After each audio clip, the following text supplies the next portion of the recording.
On serait en outre obligé d'avouer à contre-cœur que les œuvres les plus célèbres des maîtres les plus connus sont des fétiches de la société de marchandises, cependant, fréquemment, sinon toujours, supérieures par la qualité à celles qu'on a négligées.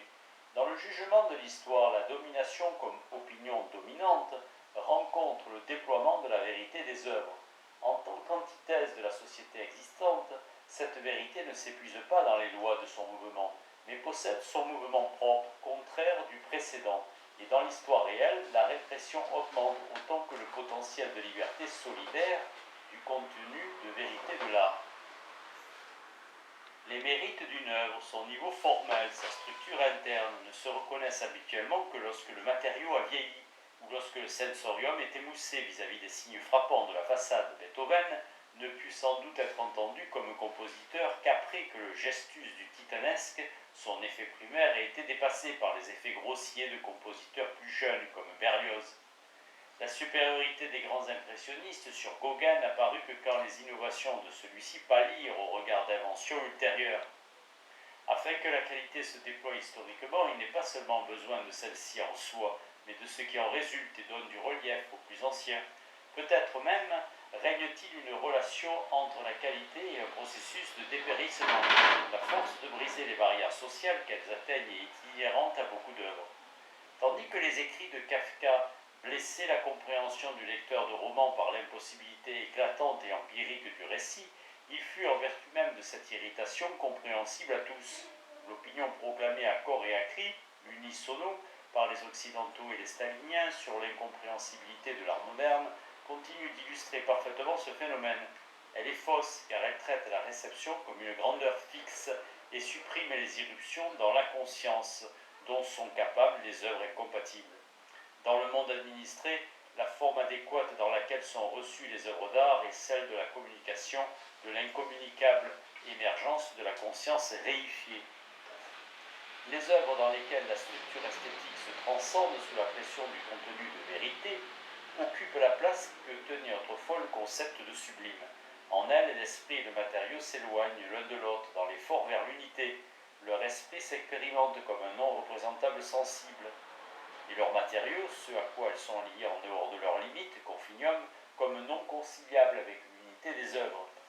La notion d'œuvre d'art n'est pas plus adéquate pour Kafka que ne le fut jamais celle de religion.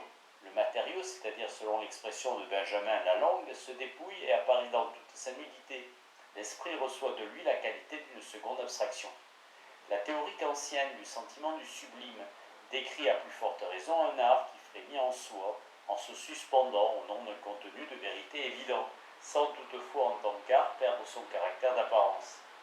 Le concept de nature de Lofgärou contribua jadis à l'invasion du sublime dans l'art, avec la critique du monde absolutiste des formes qui portent l'interdit sur la nature vue comme monstrueuse, fruste et plébéienne, s'introduisit dans la pratique artistique lors du mouvement global qui eut lieu vers la fin du XVIIIe siècle, ce que Kant avait réservé comme sublime à la nature et ce qui entrait en conflit croissant avec le goût. Le déchaînement de l'élémentaire se confondit avec l'émancipation du sujet et par là même avec la conscience de soi, de l'esprit, laquelle spiritualise l'art comme nature. L'esprit de l'art est conscience de soi, de son essence naturelle. Plus l'art intègre un non identique, quelque chose d'immédiatement opposé à l'esprit, puis il est contraint de se spiritualiser. Inversement, la spiritualisation à elle-même procurait à l'art ce qui, déplaisant et repoussant pour la sensibilité, lui était auparavant interdit. Ce qui déplaît sensuellement présente une affinité avec l'esprit. L'émancipation du sujet dans l'art est celle de l'autonomie de l'art.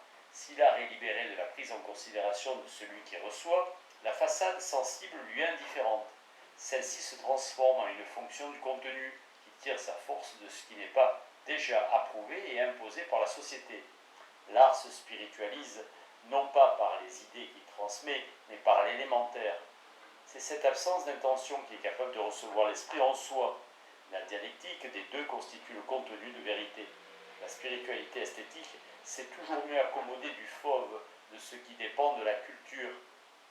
L'œuvre d'art en soi, comme élément spirituel, devient ce qu'on lui attribuait jadis en tant qu'effet produit sur un autre esprit, comme catharsis, sublimation de la nature. Le sublime que Kant réservait à la nature devint par la suite le constituant historique de l'art lui-même. Il trace la ligne de démarcation par rapport à ceux qui, plus tard, s'appellera artisanat. La conception kantienne de l'art fut implicitement celle d'un serviteur. L'art devient humain lorsqu'il dénonce les services, le service. Son humanité est incompatible avec toute idéologie du service rendu aux hommes. Il reste fidèle à eux uniquement par son inhumanité à leur égard. Le sublime dans la nature et dans l'art. Par sa transplantation dans l'art, la définition kantienne du sublime se dépasse elle-même. D'après elle, l'esprit fait l'expérience de son impuissance empirique vis-à-vis de la nature, de son caractère intelligible comme élément dérobé à celle-là. Or, tandis que l'élément sublimé doit pouvoir être ressenti au regard de la nature, celle-ci, conformément à la théorie de la constitution subjective, devient elle-même sublime, et la conscience de soi anticipe vis-à-vis de son caractère sublime quelque chose de la réconciliation avec cette nature. La nature, en cessant d'être opprimée par l'esprit, se libérerait des liens maudits du naturel et de la souveraineté subjective.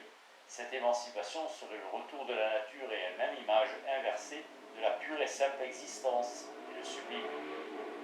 Dans les traits de la domination marqués par de sa puissance et de sa grandeur, elle se prononce contre la domination. La réflexion de Schiller, selon laquelle l'homme n'est vraiment tout à fait homme que lorsqu'il joue, s'en approche par l'accomplissement de sa souveraineté. Il renonce à l'emprise de ses finalités. Plus la réalité empirique se ferme hermétiquement contre cela, plus l'art se réduit au moment du sublime. On peut comprendre que mal après le déclin de la beauté formelle, seule parmi les idées traditionnelles et à travers tout le modernisme, subsista celle du sublime. Même l'hybris de la religion de l'art, l'exaucement de l'art, en absolu par lui-même, possède son moment de vérité dans l'allergie à ce qui n'est pas sublime dans l'art, dans ce jeu qui s'en tient à la souveraineté de l'esprit. Chez Kegehart, ce qui subjectivement s'appelle le sérieux esthétique et l'héritage du sublime et le renversement des œuvres en quelque chose de vrai en vertu de leur contenu. L'ascendance du sublime se confond avec la nécessité pour l'art de ne pas surclasser les contradictions fondamentales, mais de les combattre en soi jusqu'au bout. La réconciliation n'est pas pour elle le résultat du conflit, mais seulement le fait que celui-ci trouve un langage. De ce fait, le sublime devient latent. L'art qui insiste sur un contenu de vérité dans lequel s'évanouit l'aspect hétérogène des contradictions n'est pas maître de cette positivité de la négation qui animait le concept traditionnel de sublime comme quelque chose de présentement infini. À cela correspond le déclin des catégories du jeu.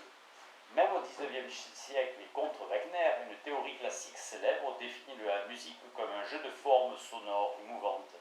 On a fréquemment souligné la ressemblance du développement musical avec le développement du kaléidoscope, invention astucieuse du bourgeois de la Restauration.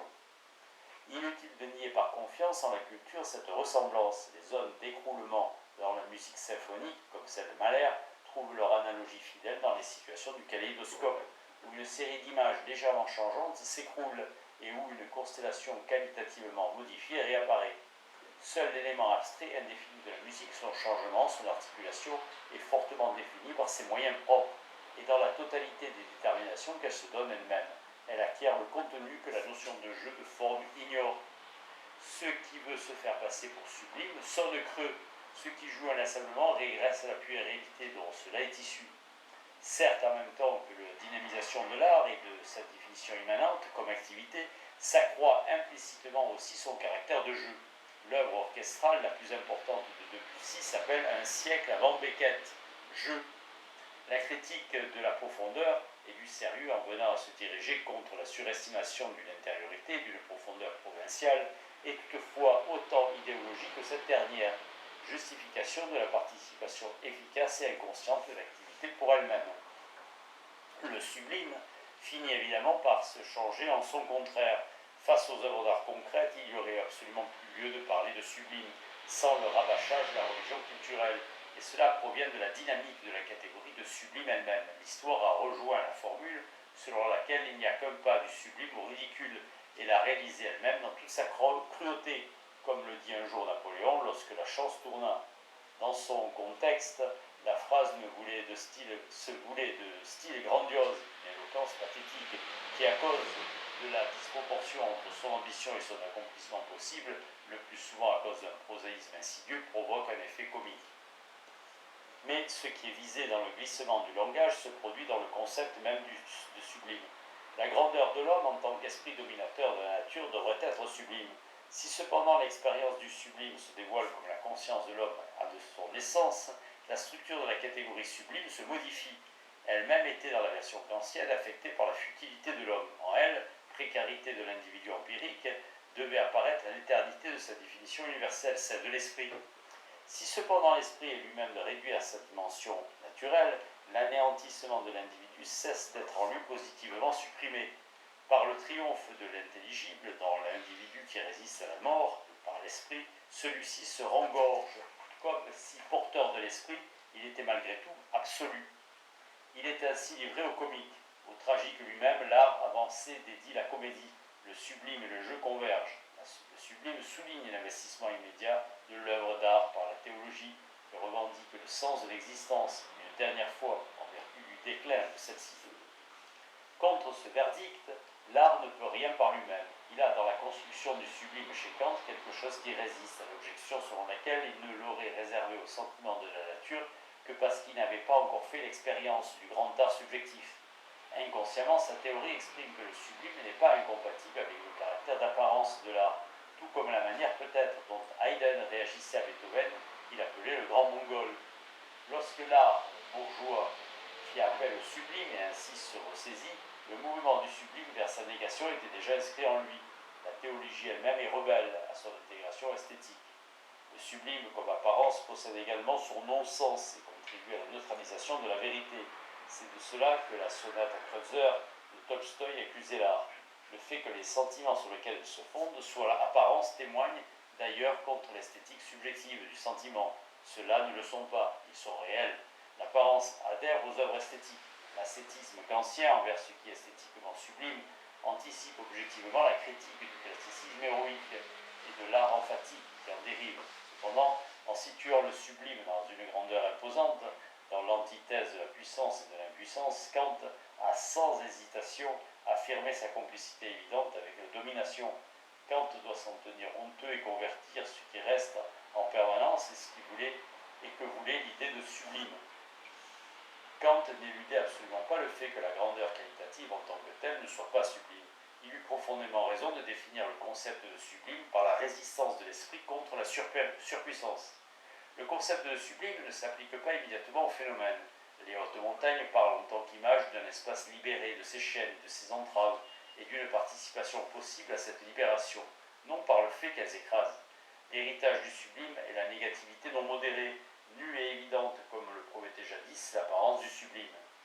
Et cela constitue en même temps le sublime du comique, qui se nourrissait auparavant du sentiment de la mesquinerie, y pompeux et de l'insignifiant et appuyé, la domination.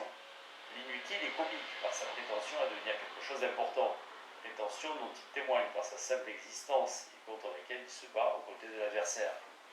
Une fois évalué, l'adversaire, la puissance et la grandeur est devenu futile lui aussi. Le tragique et le comique disparaissent dans l'art moderne et se maintiennent en lui dans leur déclin. L'universel et le particulier, le nominalisme et le déclin des genres. Ce qui se produit pour le tragique et le comique témoigne du déclin des genres esthétiques en tant que genre. L'art est inséré dans le processus global du procès du nominalisme, depuis l'éclatement de l'ordre moyenâgeux. Aucun universel ne lui est plus accordé sous forme de type, et les plus anciens sont emportés par le tourbillon. L'expérience de critique d'art de Croce, selon laquelle toute œuvre doit être jugée on its own merits, comme l'on dit en anglais, porte cette tendance historique dans l'esthétique théorique. Aucune œuvre d'art d'importance n'a certes jamais correspondu tout à fait à son genre. Bach, dont furent tirées les règles scolaires de la fugue, n'écrivit aucune ligne intermédiaire sur le modèle des motifs en double contrepoint et la nécessité de s'écarter du modèle mécanique finit par s'incorporer dans les règles de conservatoire elles-mêmes. Le nominalisme esthétique fut la conséquence manquée par égal de sa théorie du primat des degrés dialectiques sur la totalité abstraite. Mais la conséquence tardive de la théorie de Croce noie la dialectique par le fait qu'elle liquide purement et simplement, en même temps que les genres, le moment d'universalité, au lieu de le supprimer sérieusement. Cela s'inscrit dans la tendance globale de Croce à adapter Hegel redécouvert à l'esprit du temps, d'autres fois par une théorie de l'évolution plus ou moins positiviste. De même que les arts en tant que tels ne disparaissent guère dans l'art sans laisser de traces, de même les genres et les formes dans tout art particulier. Il est évident que la tragédie antique était également la cristallisation d'un universel aussi bien que de la réconciliation du mythe. Le grand A, autonome, naquit en accord avec l'émancipation de l'esprit, et pas plus que celui-ci dans l'élément d'universel. Toutefois, le principe d'individuation qui implique l'exigence du particulier esthétique n'est pas seulement lui-même universel en tant que principe, mais inhérent au sujet qui s'émancipe. L'élément de son universalité, l'esprit, n'est pas, d'après sa propre signification, au-delà des individus particuliers qui le portent. Le charisme du sujet de l'individu appartient à un degré de réflexion philosophique très tardif, imaginé pour rehausser le sujet dans l'absolu. Le moment substantiel des genres et des formes à sa place dans les besoins historiques de leurs matériaux. Ainsi, la fugue, il y a des rapports tonaux, et pour ainsi dire exigés par la tonalité, arrivée à l'autocratie, après la mise à l'écart de la modalité dans la praxis de l'immigration comme constituant sa fin. Les procédures spécifiques, comme la réponse réelle ou tonale d'un thème de fugue, n'ont musicalement de sens qu'au moment où la polyphonie traditionnelle se voit confrontée avec la nouvelle mission de supprimer la pesanteur homophonique de la tonalité, d'intégrer celle-ci dans l'espace polyphonique et d'admettre la conception contrapunctique et harmonique des degrés.